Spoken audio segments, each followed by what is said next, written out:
le CL 167, puisqu'effectivement c'est son petit nom, Come in Mag Live. C'est parti avec le générique qui va avec.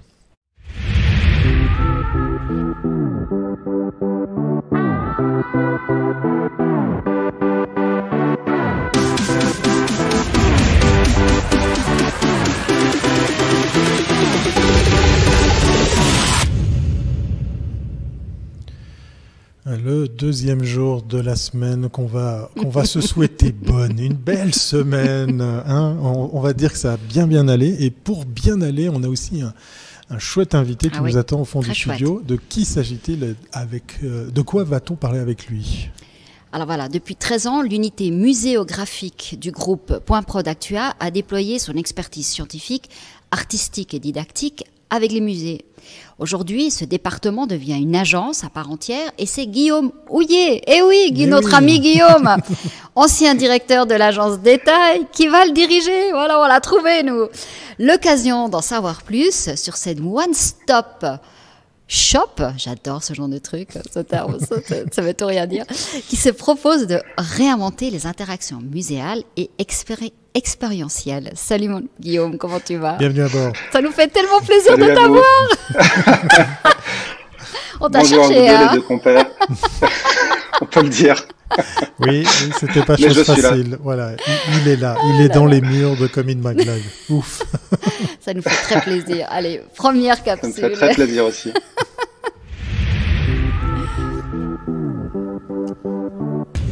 Avec cette sempiternelle première capsule pour mieux faire connaissance avec nos invités, en l'occurrence aujourd'hui, Guillaume Houillet. Alors, pour ceux qui ne te connaîtraient pas, Guillaume, tu as eu 150 000 vies. Et toi, je pense que tu es un homme 360. Ouais, pour le coup, c'est vrai que je suis vraiment un homme 360. Tu as raison, parce que j'ai démarré, moi, en faisant des études de mathématiques et d'informatique. Donc, tu vois un petit peu là où j'en suis. Il s'est passé il y a eu quelques soubresauts dans l'histoire. Mais écoute, j'ai travaillé en fait directement en agence. Au tout départ au nord de Paris, à Chantilly, dans une agence web à l'époque. Donc autant dire que ça remonte un peu, c'était en 97 de mémoire. Ma mémoire est encore bonne. Et j'y étais développeur. Et puis tu sais, c'était vraiment l'expansion complètement dingue des sites internet, etc. Et du coup, la société dans laquelle j'étais est passée de 4 à 10 à 20 à 50 salariés, etc., etc. Et puis moi, j'ai gravi les échelons très rapidement, en fait, dans cette société. Et puis, tout était si facile que j'avais envie de faire un raccord avec mes envies personnelles. Et mes envies personnelles, c'était d'habiter à la montagne. Et Genève en particulier, c'était le rêve absolu.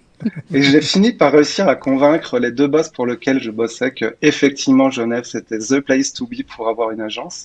Ils l'ont accepté et c'est comme ça que je suis arrivé à Genève en 2000 ou 2001. Il y a eu juste derrière, tu sais, le fameux boom. La bulle Internet. Tout s'est cassé la figure, la bulle elle a fait pouf. Ouais, il faut dire que les sites à l'époque, on les vendait sacrément cher. Ça n'allait pas durer longtemps. C'était pas donné. J'ai des souvenirs de prise, j'ose même pas en parler. Non, on va pas en parler. Et donc, écoute, j'ai quitté cette société, évidemment, juste avant qu'elle ne s'en aille. Et je me suis retrouvé sur le carreau pendant 2 mois en me demandant bien ce que j'allais faire. Surtout que pour le coup, tout ce qui concernait Internet et digital, c'était quand même plus très en vogue. Et j'ai beaucoup hésité déjà à l'époque, tu vois, à ouvrir un restaurant, à balader des ânes, à faire toute autre chose. C'est déjà un peu de l'événementiel, ça, hein. Attention. Carrément, tu vois. L'expérience, hein. Et puis j'avais pu rencontrer finalement pas mal de monde au cours de ces 2 dernières années à Genève, et notamment Kazunori Ozawa qui lui avait bossé comme directeur artistique pour une grosse boîte de web aussi, qui lui aussi venait de se retrouver sur le carreau. Et puis j'avais toujours eu un petit peu envie de monter ma boîte, mais toi c'était en arrière-plan. Mais ce qui s'est passé, c'est qu'à ce moment-là, je devais avoir 32, 33 ans et je me suis dit, écoute, si tu le fais pas là, maintenant, en réalité, tu le feras jamais. Donc, on a monté cette boîte qui s'appelle Détail avec Casu. Et puis, mais pas avec des très grandes ambitions, honnêtement, hein. Je veux dire, l'idée c'était d'avoir un boulot quand même avant toute chose. Et puis, bah écoute, finalement, ça a plutôt bien marché. On se correspondait bien l'un et l'autre. Et puis surtout, on était très complémentaires. Et du coup, on n'était pas très critiques vis-à-vis du travail de l'un ou de l'autre. Enfin, on s'entendait bien, quoi. Ce qui est quand même relativement rare sur ces parcours d'association. Et on a tenu comme ça 16 ans ensemble. Donc, Waouh. c'est monté. On a, on a monté cette boîte. Et puis, elle a grandi vraiment, je dirais, de façon linéaire et sympa. Et puis, au bout de 16 ans, moi, je t'avoue, j'étais quand même un petit peu épuisé. Je sentais que mon métier évoluait tout le temps et ça, c'était le côté positif. Et puis de l'autre, j'avais quand même l'impression de faire depuis 16 ans un petit peu le même métier. Et c'est drôle parce que toi, de créer sa boîte, c'est évidemment passionnant. Et puis finalement, c'était aussi par un autre côté un petit enfermement parce qu'il y a des choses que j'aurais voulu faire que je pouvais pas faire dans ce contexte. Donc j'ai décidé, il y a 2 ans, de remettre des tailles. J'en ai parlé avec Casu, il était OK. Et puis, ben, on a cherché un candidat. On l'a trouvé, ça faisait du sens, tout ça s'imbriquait bien. Puis c'est le groupe ILEM qui nous a racheté. Et puis Pascal Détra, qui était notre troisième associé, lui souhaitait rester et donc il a pris la tête de l'ensemble. On l'a Puis, interviewé. écoute, je crois que ça fait. On l'a eu. Il est Ouais, passé. j'ai vu, Il bien était sûr. super sympa. Ouais, Vraiment, ouais. c'était Il super. est extra, ce Pascal, vraiment. Ah ouais. C'est un chouette type. Et d'ailleurs, les gens qui ont racheté des tailles sont vraiment des chouettes personnes également. Cet épisode terminé, je me suis dit, j'ai quand même bien mérité 6 mois de vacances. Et en effet, je me suis retiré avec de nouveau à peu près les mêmes hésitations. Est-ce que j'ouvre un gîte, un restaurant? Est-ce que je reste dans la partie, etc. Et puis, j'ai été contacté un petit peu par hasard suite au blog que je rédigeais. Là, j'ai été contacté par Christophe Miville, que j'avais rencontré dans ma vie précédente, justement. Et puis par Vincent Gonnet. Et puis je dois dire, le contact est vraiment bien passé. J'ai beaucoup d'admiration pour ces deux personnes. Et puis ce groupe Point Prod, donc dans lequel je suis arrivé, bah, je le connaissais évidemment, mais honnêtement de l'extérieur, enfin de l'intérieur, je soupçonnais pas à quel point c'était grand et tout ce qu'ils réalisaient en fait. Donc je les ai rejoints le 1er novembre, l'année passée. Ce groupe donc avait un département de muséographie qui fonctionnait depuis 13 ans. C'est Marie Carrard qui menait tout ça. Elle avait vraiment fait un super boulot avec l'équipe qu'elle avait. Et donc moi, ma mission quand je suis arrivé, on m'a dit écoute, évidemment réaliser les projets qui sont en cours, je t'en reparlerai. 2, ce serait pas mal aussi si tu nous trouvais des nouveaux projets, évidemment.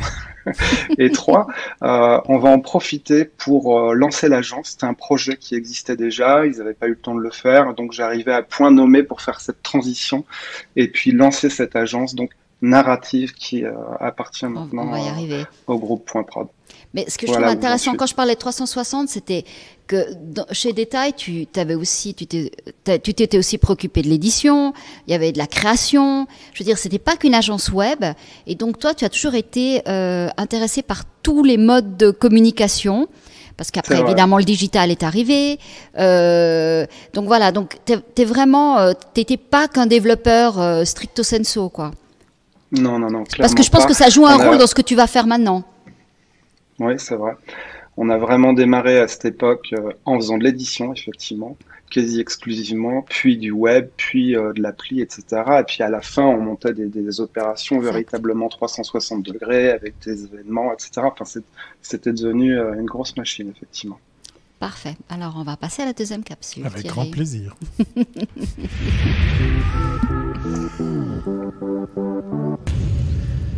Avec un joli nom de société ou d'agence, parce que Narrative, ça me fait penser à un petit gadget électronique sur lequel j'avais misé, qui permet de faire des photos toutes les 1 minute, tu le fixes comme un clip, Narrative Clip, voilà, si jamais, pour les geeks qui nous regardent. Donc peut-être que c'est... Ouais, voilà. Non, mais je pense que ça... c'est peut-être sur la même lignée. C'est ça, ou alors parce qu'il y a Idéative dans le groupe qui est l'agence web, Narrative qui est l'agence maintenant de narration muséale et expérientielle. Il y a épisode 4 aussi, Point Prod, qui est de la création du visuel, A2P, on les avait eu aussi, sur du contenu créatif digital, et Actua. Alors, on a parlé d'Actua indirectement par le Cube qui avait été gagné au meilleur du web. Juste. Pour le mondial de triathlon ou biathlon, je ne sais plus. Enfin, du sport. C'était du sport. Donc, voilà. Donc, c'est vrai que... voilà. Donc, ce narratif, donc, tu nous le dis, pourquoi maintenant, pourquoi lancer une agence dans une année pareille, à un moment où on ne sait pas si le deuxième semestre sera un semestre normal ou voilà. Puis les gens, jusqu'à maintenant, n'allaient pas au musée, je te rappelle. Hein. Donc, oui, mais depuis hier, tout ça a réouvert. Oui, mais enfin, tout est fragile. Voilà. Donc, explique-nous. Bon, d'abord le nom. Tout ce que l'on va voir et tout ce dont on va parler, tout ça c'est collégial en réalité évidemment. C'est-à-dire, moi j'ai organisé des brainstorms. Finalement, je fais que animer une équipe super sympa avec des gens qui sont bons, qui sont compétents, etc. Et donc ce nom, il est issu d'un brainstorm. De mémoire, c'est Romain qui a eu cette idée de nom et puis qui a plu à tout le monde. Et puis ensuite, ça a fait son cheminement, l'identité, etc. Mais effectivement, sur la date de lancement, alors écoute, c'est un projet d'assez longue date en fait chez Point Prod. C'est pas tout soudain là maintenant. En plus, nous, on était prêts depuis quelques bonnes semaines déjà, et puis on a visé qu'il y avait les congés genevois, puis il y avait les congés vaudois, etc. Et puis on s'est dit, bon, 1er mars, c'est peut-être une pas mauvaise date de lancement, et quand, en plus, la Confédération a annoncé que les musées allaient pouvoir réouvrir le 1er mars, on s'est dit, définitivement, c'est quand même... Ils les ont influencés, ils ont été soudoyer le Conseil fédéral, je suis sûr. Non, même pas. Mais non, je pense que c'est pas une mauvaise période. Alors, c'est-à-dire, pourquoi ça me semble pas être une mauvaise période? Bon, on vit un moment complètement exceptionnel. Ça nous dépasse tous complètement ce qui nous arrive. Effectivement, ça devient compliqué de faire de la prospective. Et effectivement, est-ce que il y aura du monde, pas de monde, etc. Mais j'ai l'impression, moi, que dans tout ce genre de crise aussi profonde, et pour les musées, j'ai l'impression, au vu de ce que je vois là pour le moment, en gros, tu as un tiers des musées qui se disent, bon, bah, c'est l'occasion de se réinventer. C'est l'occasion de refaire quelque chose de fort. C'est l'occasion de réfléchir et de mettre en œuvre. Et évidemment, ceux-là, on va essayer de travailler avec eux. Pour un autre tiers, bon, bah écoute, ils vivent ce moment difficilement comme nous tous, et puis bah, ils font avancer le day-to-day, ils préparent la prochaine expo temporaire, ils en profitent. Bon, je dirais, globalement, rien n'a changé, et puis il y en a un tiers pour lequel ça risque d'être absolument catastrophique. Hein. Je sais pas, vous avez vu Chillon qui licencie, qui fait des pertes, etc. Enfin, c'est quand même un moment vraiment très, très, très difficile. Donc je pense que c'est aussi un grand moment de réinvention. Et du coup, je pense que c'est un moment assez idéal en réalité pour lancer cette activité, enfin la prolonger en réalité. Alors je propose qu'on passe à la 3e capsule, comme ça on verra la vidéo que tu nous as envoyée pour un petit peu montrer ce qu'est aujourd'hui. Là, il y a une centaine de projets qui ont été faits, peut-être tu les commentes comme ça en tant que tel, mais aussi d'expliquer vraiment en quoi aujourd'hui l'offre d'un musée peut être aujourd'hui, elle s'est transformée grâce au digital, et comment est-ce que tu peux vraiment impacter le public, l'amener dans l'immersion. Enfin, peut-être Thierry, je te laisse envoyer le magnéto. Oui, j'attendais, je te laissais. Non, moi j'attendais que tu l'envoyais, donc je meublais. Non, mais moi je suis pas comme ça. Allez, j'ence la virgule pour mieux lancer le magnéto. Pas trop malin, Thierry. Je suis très scolaire. Non, mais avec la journée de lundi, moi, je suis sous calmant. Je suis en train de rester zen pour. Allez, on va lancer le magnéto et on va faire parler notre invité. Et puis moi, je vais dormir dans un coin. Vous me réveillez quand vous avez fini. Voilà. Donc c'est un film qui a été réalisé il y a 2 mois et puis qui retrace un petit peu les 13 dernières années justement de ce département, puis les projets qui ont été marquants, puis un grand nombre de projets évidemment. L'idée, c'est vraiment effectivement de rendre l'expérience inoubliable du visiteur. Là, c'est un exemple qui a été réalisé pour le CICR.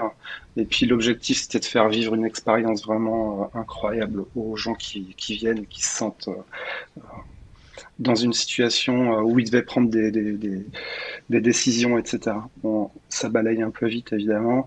On a vu le musée d'art et d'histoire tout à l'heure avec du mapping sur des stèles.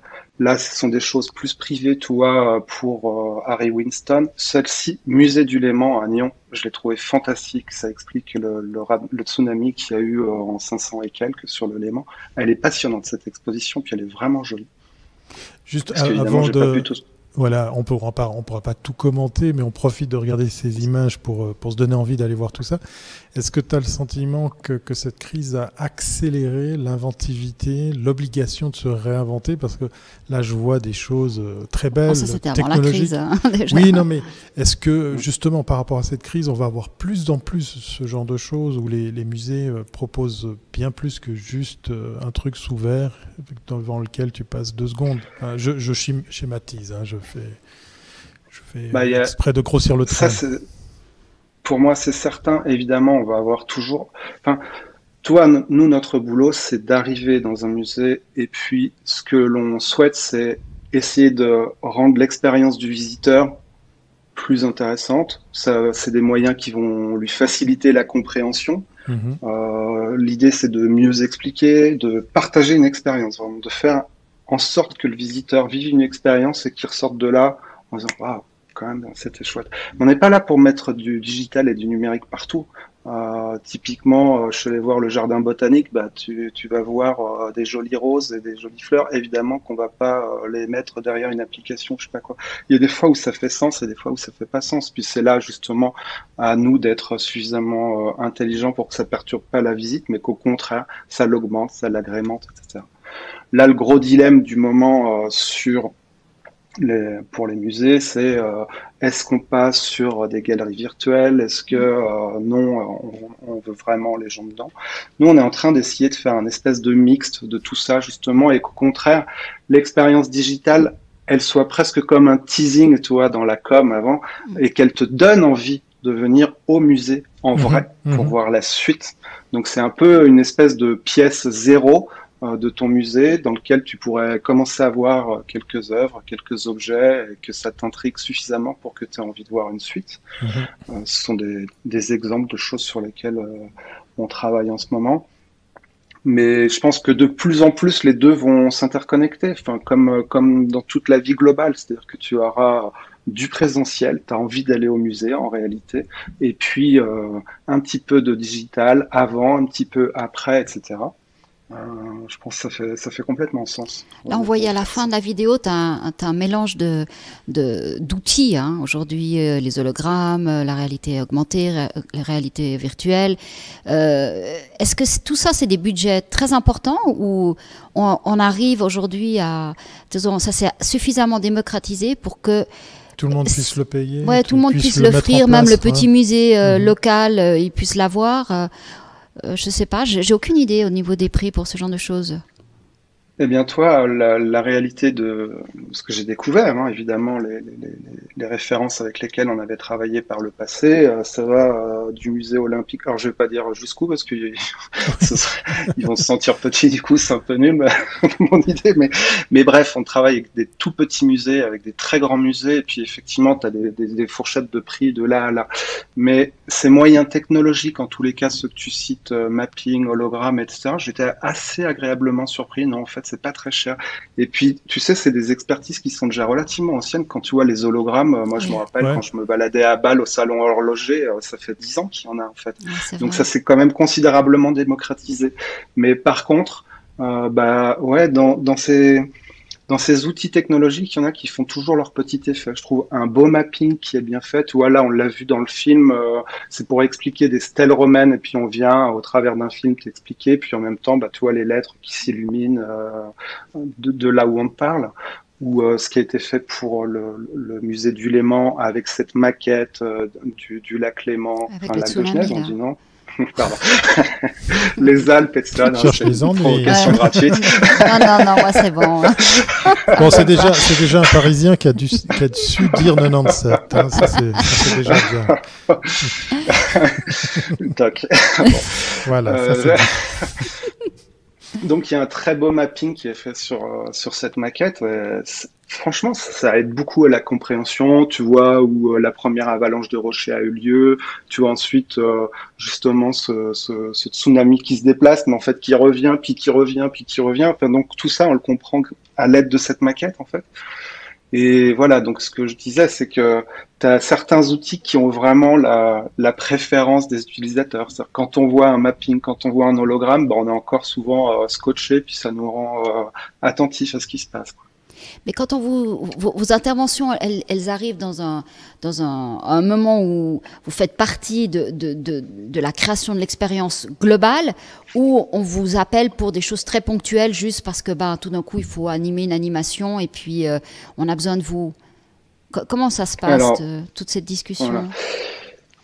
Tu as tout à fait raison, c'est exactement ce qui se passe. C'est-à-dire que nous, la compétence et les services que l'on offre, je les détaillerai, mais en gros, tu as 5 piliers. Tu as la stratégie, la scénographie, l'audiovisuel, l'interaction, la technique.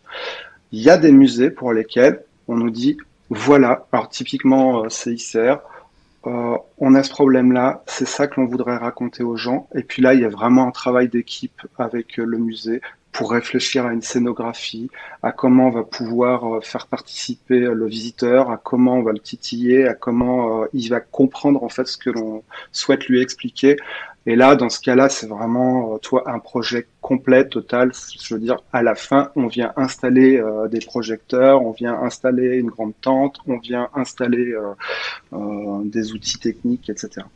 Et puis, en effet, il y a des fois où on nous appelle pour un besoin très ponctuel. Là, par exemple, en ce moment, je travaille pour le musée romain de Nyon, dans lequel on a déjà beaucoup travaillé. Et puis, on vient remplacer des anciens dispositifs par des choses un peu plus nouvelles, un peu plus dans l'air du temps. Donc là, tu vois, c'est du ponctuel. Là, souvent dans les musées, en fait, suivant leur taille, ils ont déjà un muséographe, un scénographe, ils ont même des techniciens, etc. Donc souvent, ils ont tout le staff qu'il faut. Mais toi, c'est comme quand tu as un directeur de com et que tu travailles une agence, tu viens aussi chercher des nouvelles idées, etc. Donc là, c'est pareil. Et puis, il y a des plus petits musées qui n'ont pas tout ce staff, évidemment. Donc nous, on peut venir leur proposer tout ça. Ok. Et puis, dans la partie expérientielle, je pense que c'est pas que des musées. Une marque qui fait un événement, elle peut aussi venir vous demander de créer un concept, ou vous n'entrez pas tellement dans ce genre de demande?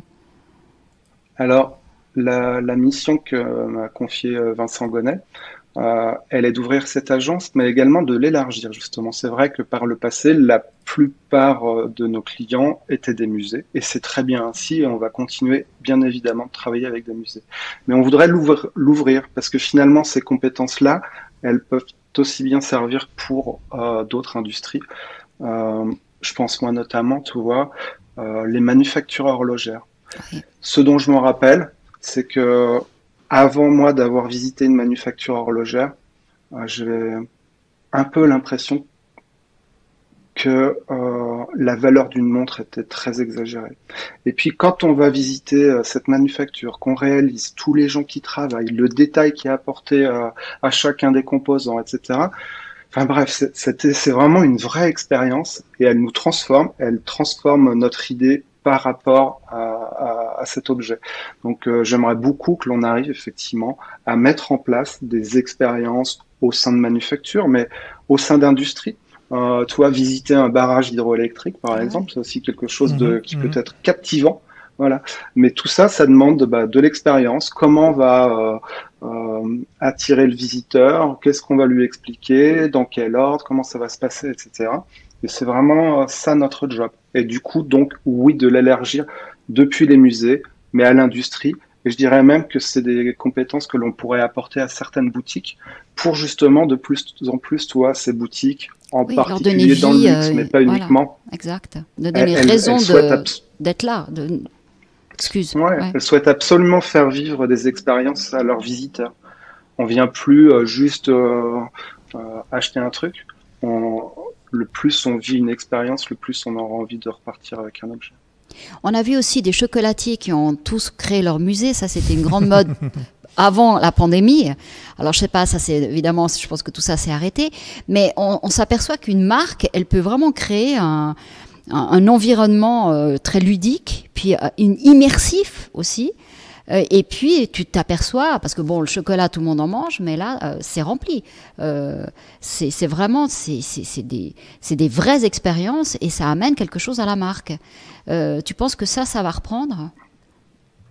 Bah, écoute, je l'espère. En tous les cas, dans l'industrie, j'en suis quasiment sûr. Toi, si demain, enfin, si hier, pardon, les musées ont pu réouvrir, c'est aussi parce que ce sont quand même des espaces souvent extrêmement vastes dans lesquels la distanciation elle est quand même possible. En effet, c'est quand même plus facile de se balader à 2 mètres les uns des autres dans un musée que dans un bar de nuit, quoi.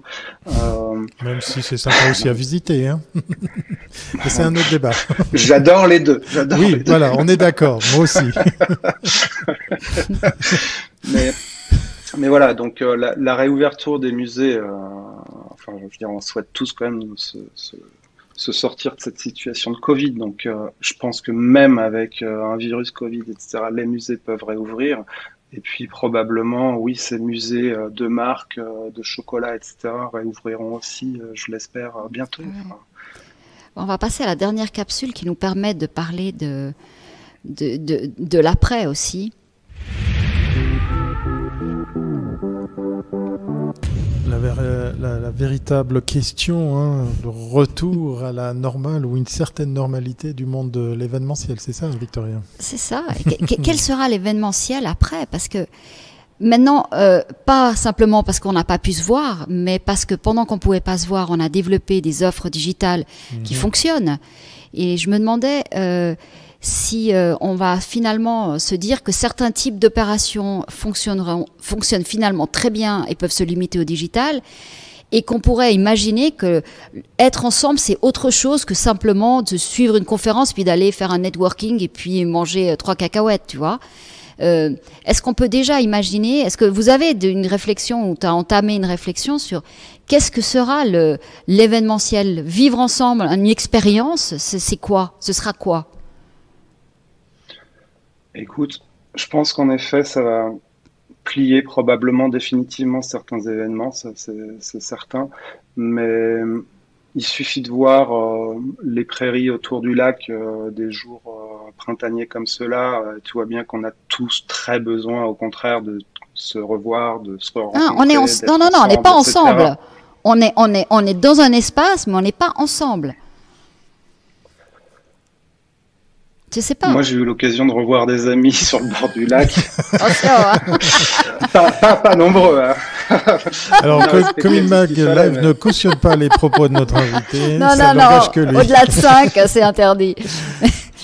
15 maintenant, voilà. 15. Ouais. Oui, c'est vrai, c'est 15. Donc, je pense qu'on va tous être tentés de repartager des expériences ensemble. Ça, tu peux être sûr que dès que les restos, etc., vont réouvrir, à mon avis, il va y avoir du monde. Il y a certains événements, en effet, qui fonctionnent plutôt bien, en fait, effectivement, entièrement digitalisés, avec de bonnes surprises, hein, ça c'est vrai. Et puis, toi, jamais autant de monde n'aura appris aussi rapidement à utiliser des outils informatiques, vidéo, etc. Hein, je veux dire, oui. Je me rappelle quand il y a eu la première vague, pendant une semaine, c'était le blackout où tu voyais que tous les gens apprenaient à utiliser un logiciel, un machin, ça a duré bien plus qu'une Mais semaine. Dès pour certains. Ça dépend des milieux, j'imagine. Oui, pour certains. Mais, enfin, je veux dire, maintenant, tu vois, tu fais des séances Zoom, Teams ou je sais pas quoi, et bon, globalement, quand même, tout le monde est dedans, quoi. Donc oui, on va avoir pris l'habitude d'utiliser ces outils. Et c'est bien adapté pour toi, télétravail, etc. Finalement, c'est quand même pas si mal pour tout le monde, en tous les cas, dans une certaine proportion. Mais après, je pense que heureusement, il va subsister de grandes expériences avec du public, avec des envies. Là, toi, par exemple, chez A2P, donc qui est chez Point Prod, là, hier, tu avais la présentation de Car of the Year, qui habituellement, il y a beaucoup de public, beaucoup de monde, etc. Donc là, c'est tout un grand studio avec des murs virtuels et tout. À part ça, c'est quand même un truc assez incroyable en termes de technologie. Mais effectivement, c'est tout virtualisé, il n'y a personne. Voilà. Oui, puis ça touche plus de monde parce que après, tu vois, maintenant, avec toutes ces datas, vu que tout le monde ne parle plus que de data, tu touches fatalement, pour des événements qui étaient locaux, si tu peux les digitaliser, fatalement, tu auras plus de monde. Donc, ça peut amener certains organisateurs et puis les sponsors et tout ce qui suit à se dire finalement, gardons la version digitale qui est plus porteuse. Et puis, c'est tellement plus simple pour le catering. Et puis, elle rapporte plus parce qu'elle coûte moins cher. T'as pas de catering. En termes d'économie et tout, ça c'est sûr. C'est clair. Mais il y a toujours des moments où, justement, faire partager une vraie expérience en vrai, ça demeurera ce dont on parlait tout à l'heure, l'exemple de la visite de la manufacture. Tous les horlogers, ils s'arrachent la tête pour justement essayer de la virtualiser, etc. Alors, il y a des choses de mieux en mieux, etc. Mais bon, à la fin, on remplacera pas le fait de voir les ouvriers qui bossent sur une montre. Un musée, c'est pareil. Effectivement, je vois des systèmes où tu peux agrandir à l'infini ton œuvre. C'est fantastique, c'est super. N'empêche que je crois que tu peux pas ressentir la même émotion que quand tu es devant l'œuvre.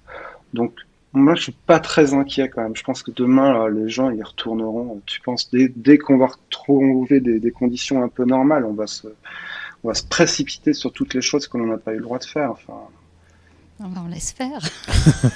Je sais pas. Je sais pas. C'est une grande question pour moi. Ça sera le mot de la fin en une question ouverte, parce qu'en fait, on n'a pas tout à fait trouvé la réponse. Est-ce que ça sera complémentaire? L'occasion de refaire un live avec toi, maintenant qu'on sait où tu es. Voilà. Maintenant qu'on arrive à te trouver, surtout. Merci beaucoup, Guillaume. On rappelle. Merci, c'était super sympa. Ça nous a fait très très plaisir de reparler avec toi. Et on viendra te voir en vrai. Voilà, exactement. Volontiers, d'autant que on loge dans le Cube. Et je sais que le Cube, c'est quelque chose qui vous parle. Ah bah oui, ça c'est clair et net. On va se dire à très très bientôt avec des bouteilles aussi. À tout bientôt. Merci Guillaume. Ciao. Merci à vous, ça m'a fait très plaisir. Voilà, on clôt ici ce 167e épisode de Comin Mag Live. Vous l'aurez peut-être remarqué, certains d'entre vous, il y a un petit truc en bas sur le bandeau, en bas à droite. C'est juste le teasing, vous en saurez un peu plus chaque jour. Aujourd'hui, vous l'avez vu. Exact. Peut-être que ça va vous titiller, peut-être que ça va vous inspirer quelque chose. C'est un événement complètement digital. Nous, on donne aussi dans l'événementiel, donc on vous titille votre intérêt. On vous en dit plus demain mercredi. D'ici là, portez-vous bien et puis on se retrouve à 12h30 pour le prochain Comin Mag Live. Allez, salut Thierry. Ciao, Victoria.